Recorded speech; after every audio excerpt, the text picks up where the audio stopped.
अस्सलाम वालेकुम सभी भाई लोगों को। आज जिस बारे में हम डिस्कस करने जा रहे हैं वो है रिस्क और औरत। क्या रिस्क और औरत के बीच में वाकई में कोई कनेक्शन है? कि ये कहा जाता है कि एक औरत के आने के बाद में आदमी की ज़िंदगी में रिस्क बढ़ जाता है, कई बार कहा जाता है घट जाता है। तो क्या वाकई इस चीज़ों का कुछ असर पड़ता है असल ज़िंदगी में? क्या वाकई ये चीज़ें मैटर करती हैं किसी के इंसान की लाइफ में? एक औरत किस तरीके से इंसान का रिस्क बढ़ा देती है, किस तरीके से उसका रिस्क घटा देती है? आज इन्हीं बातों पे हम लोग बहुत ही डिटेल वे में डिस्कस करेंगे, बात करेंगे, इस्लामी तौर से भी और इस दुनिया के तौर से भी। चलिए, कहते हैं कि हमेशा हमेशा आप लोगों ने सुना होगा कि रिस्क औरत के नसीब से मिलता है। मशरक़ी मुआशरे में रिस्क कमाने का सारा भार वैसे मर्द पर दिया गया है। तो अगर कहा जाता है कि अगर मर्द कमाऊ है तो वो रिस्क कमा लेगा, और वो गरीब है, नाखुट है, तो शायद वो अपना खर्च भी नहीं उठा पाएगा। तो ऐसी स्थिति में फिर औरत का नसीब की बात क्यों कही जा रही है? क्या ताल्लुक़ है इस बात का? जब अगर मर्द कमाऊ ही है तो रिस्क कमा ही लेगा, और अगर मर्द निकम्मा है, एकदम बर्बाद है, तो फिर वो नहीं कमाएगा। तो यहाँ तो सीधी सीधी बात मर्द पे आ गई ना। तो औरत का नसीब किस तरीके से इसको मैच कर रहा है, कैसे इसको डिसाइड कर रहा है कि आगे चल के कैसे क्या होगा क्या नहीं है? तो इसका फ़लसफ़े पर बहुत गौर करने के बाद, बहुत सोचने समझने के बाद एक बात समझ में जो आती है वो ये आती है कि सारी कमाने की ज़िम्मेदारी बेशक इंसान के पास, मर्द के पास ही है, घर में उस मर्द के पास ही है, मगर उसको रिस्क कमाने के काबिल बनाने वाला और वो आरामदायक माहौल बनाने वाला जो एक वातावरण मिलता है, एक माहौल मिलता है, वो पूरी पूरी ज़िम्मेदारी औरत की होती है। और भाइयों, आप यकीन मानिए, एक ज़िम्मेदारी, एक वातावरण, एक माहौल एक ऐसी चीज़ होती है जो आपको पॉजिटिव की तरफ ले जाती है और नेगेटिव की तरफ भी ले जाती है। जैसे कि जिस घर की औरत नाशुक्री, बदज़ुबान और झगड़ालू होगी, उस घर से रिस्क रूठ जाता है। और ऐसा कई दफ़ा देखा गया है कि घरों में एक भाई बहुत ही अच्छा कमा रहा होता है, उसकी जो बीवी होती है वो हर लिहाज से सब्र शुक्र वाली होती है, पति की इत्यात व फरमादारी करती है, जिसकी वजह से अल्लाह सुब्हाना ताला उसके घर में खूब सारा रिस्क अता फरमाता है। और एक ऐसा ही वहीं पे घर में होता है, एक ऐसा भाई होता है जो अंधकार की दुनिया में जी रहा होता है, उसके पास पैसा कमाने के लिए कुछ भी नहीं है। उसकी बीवी जो होती है वो दूसरी बीवी को देख के उसको और नकारा बना देती है, इतना नेगेटिव माहौल कर देती है उस घर का कि दिन भर उसको ताने।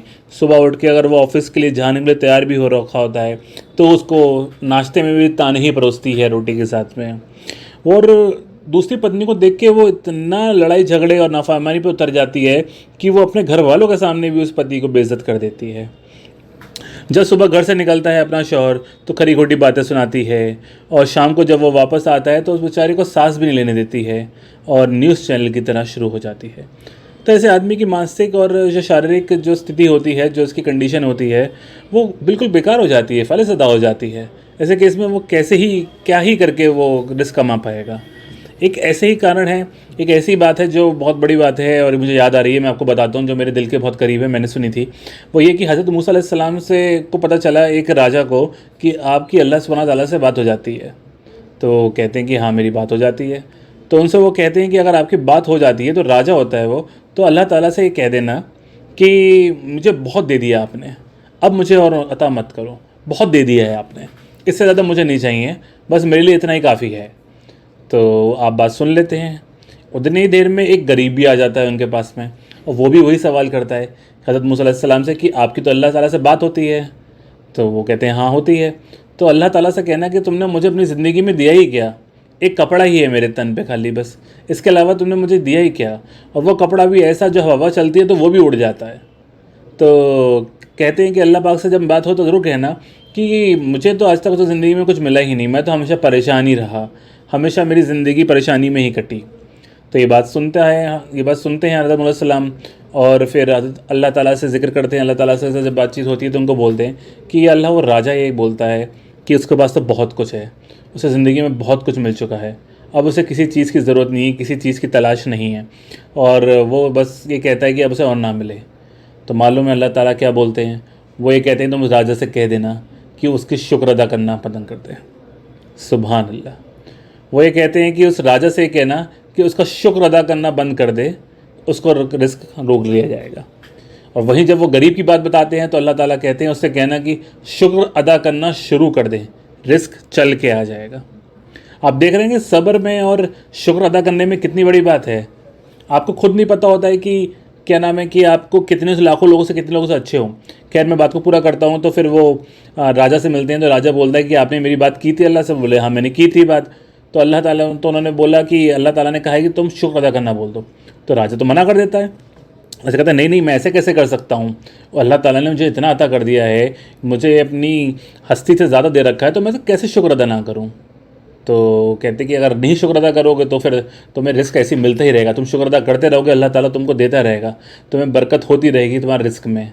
और वहीं जब गरीब को बताते हैं कि तुम शुक्र अदा करना स्टार्ट कर दो तो वो ये बोलता है कि मुझे मिला ही क्या है, मैं किस बात का शुक्र अदा करूँ। तो बल्कि जब उसको समझाया जाता है कि तुम देखो तुम्हारे पास चारों हाथ पैर हैं, तुम्हारे पास तन पे एक कपड़ा भी है, तुम पे कोई बीमारी नहीं है, तो शुक्र अदा करो। यहाँ से तुम शुक्र अदा करना शुरू करोगे तो अल्लाह सुब्हान ताला तुम्हें रिस्क देना शुरू कर देगा। तो सारी कहानी शुक्र की है। ऐसी कहानी रखी गई है बीवी के पास में भी। अगर बीवी आपकी शुक्र और सब्र करने वाली है, अल्लाह ताला का शुक्र अदा करेगी हर हाल में, तो रिस्क जैसी चीज़ जो है वो चल के आती है आपके पास में। और वहीं वो नाशुक्री है तो आपके घर का रिस्क चला जाएगा। यहीं पे औरत के बारे में सब कुछ कहा गया है कि औरत और रिस्क के बारे में कनेक्शन है कि औरत ही एक ऐसी चीज़ है जो घर में अगर इंसान परेशान है, कुछ दिक्कत है, उसको अगर समझा ले, उसको उस पल को संभाल ले, तो जो औरत बुरा वक्त देखती है, गरीबी का वक्त देखती है, तो अल्लाह ताला ने उसे बहुत अच्छा वक्त भी दिखाया है। इसमें हासिल कलाम ये है कि अगर औरत अपने घर में हमेशा खैर और बरकत देखना चाहती है तो उन्हें केवल 4 बातों का पालन करना होगा, 4 बातों का ख्याल करना होगा। पहला ये है कि पति को खुशनुमा और रोमांटिक माहौल में घर से विदा करें, एक अच्छा माहौल बना के रखें, एक लगे कि पति फ्रेश गया है। दूसरा ये है कि जैसे घर में पति आए, जैसे उसका हस्बैंड आए, शौहर आए, तो उस माहौल में स्वागत करें जिस तरीके से आपने उसकी विदाई करी थी सुबह में, एकदम फ्रेशनेस के साथ में, उसे लगे कि उसके चाहत हो कि मैं घर जल्दी से पहुँचूँ। और तीसरी बात है कि चाहे कितनी भी बड़ी समस्या क्यों ना हो पूरे दिन की, पूरे दिन में आपके ऊपर पहाड़ी क्यों ना टूट गया हो, अपने हस्बैंड को, अपने शौहर को इतना वक्त दें कि कम से कम वो फ्री और रिलैक्स हो जाए, फिर उससे जिक्र करें। वो बिल्कुल सुनेगा, वो आपकी बातों को समझेगा भी। और चौथी बात यह है कि अपने पति के साथ कभी आप शारीरिक संबंध बना रहे हैं तो इसको मशक्क़त ना समझें, बल्कि इसके लिए खुद को तैयार करें, अच्छा समझें। अल्लाह सुब्हानहू तआला ने फरमाया है कि जो औरत मुंह मोड़ लेती है तो पूरी रात फरिश्ते उसके ऊपर लानत भेजते हैं।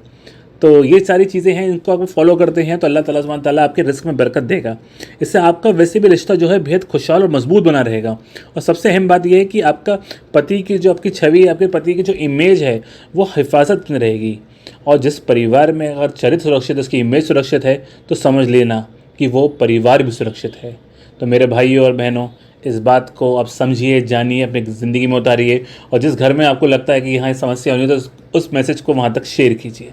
मैं समझता हूँ कि मैं आपकी बहुत सारी बातों का जवाब दे पाया हूँगा।